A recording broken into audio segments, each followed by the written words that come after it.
What are the best reasons not to vote for Kamala Harris? Not to vote? She was vice president for 3.5 years. And according to Joe Biden, not me, she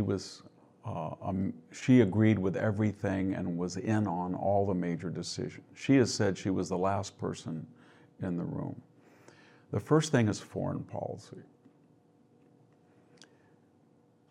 Vladimir Putin did not invade during the Trump administration. He invaded during the George W. Bush administration, a Republican. He went into Georgia and Ossetia. He went in during the Obama administration in Donbass and Crimea.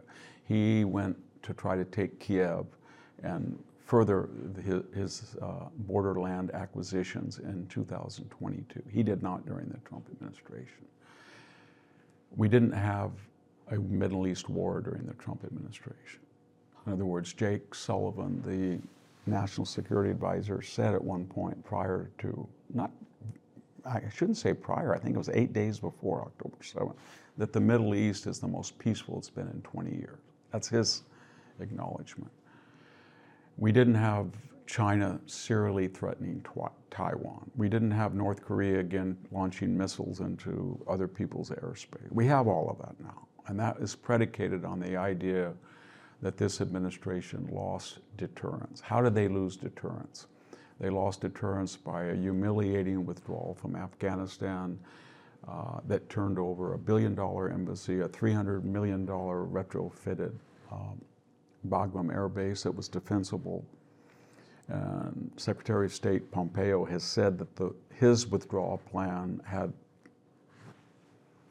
agreements to keep that base. And then we surrendered $50 billion in munitions to the Taliban. I think the Middle East would have been quiet if Biden-Harris had not removed the terrorist designation of the Houthis, had not restored money that is fungible to the Palestinian Authority and Hamas, had not beseeched the Iranians to go back into the Iran deal, and most importantly, had not removed the oil sanctions that led to a $100 billion windfall to Iran. So foreign policy-wise, it's been a complete disaster. We had a Chinese balloon that came across the United States with impunity. No one stopped it. And of course, in Anchorage, Alaska, on our first introduction to Jake Sullivan and Anthony Blinken, the Chinese delegation on American soil dressed them down and yelled and screamed at them without much of a reply. So that set the tone.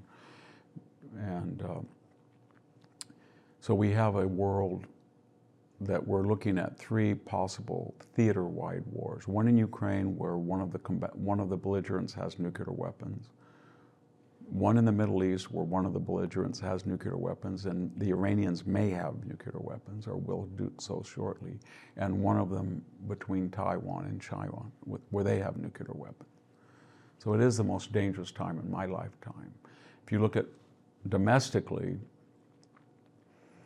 I think most people realize that it was not true that crime has gone down as alleged by the Biden-Harris. It's gone radically up, especially in 21-22. Now it's leveled off, but slightly still increased.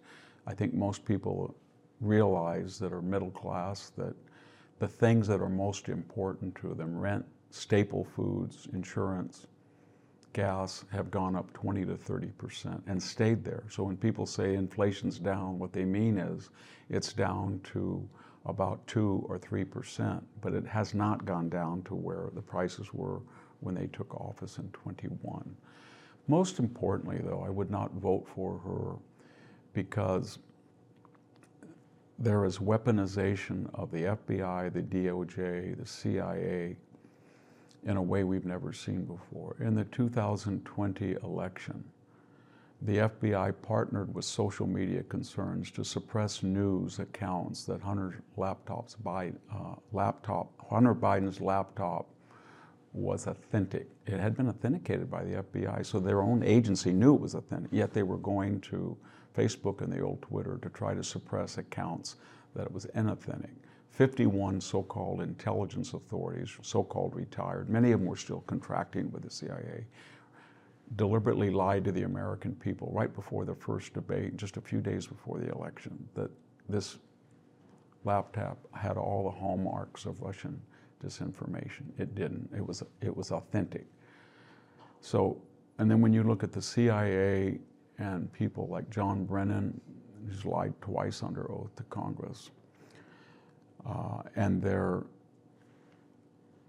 involvement along with the FBI, going back to the Steele dossier, there is a level of corruption among our agencies that we haven't seen, and this administration does not seem to be worried about it, not at all. I think if you look at the original DOJ deal that was accorded Hunter Biden for tax fraud until a judge stepped in and said this is outrageous, you can see that we do not have an independent DOJ.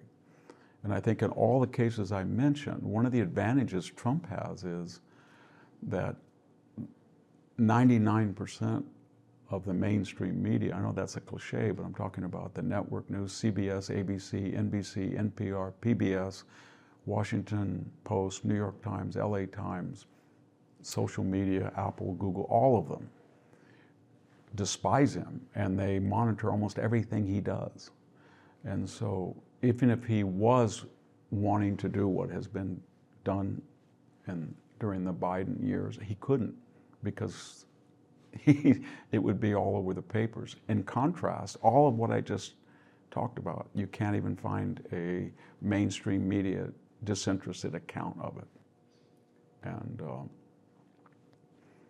so I couldn't vote for her.